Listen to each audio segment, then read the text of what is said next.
Hay, tất cả những cho nó tôi nói với cô hay của chó gì có lá bé từ từ trong ngày chị biết tất cả sao chị này có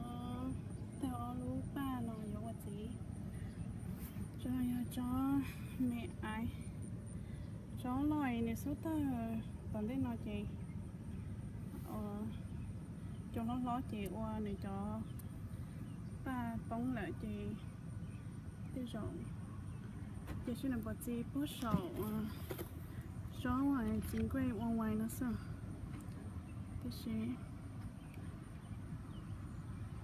chị tao nó là lịch xong nhà tao nó chắc là lịch xong chị này cho nói cho lần tao chó lại chị để lại tôi chị tao cho nên gặp tại chó chị thấy rõ như đó ok đấy thế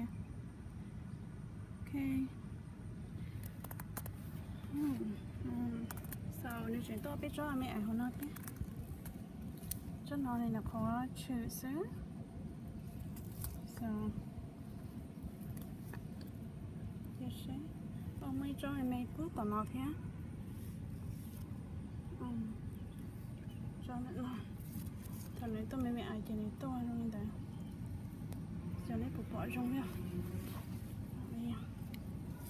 thay để anh cũng nói tôi sẽ đi tiếp vào ok cho nó nè thằng này tôi cho nên tôi mẹ ai nó sẽ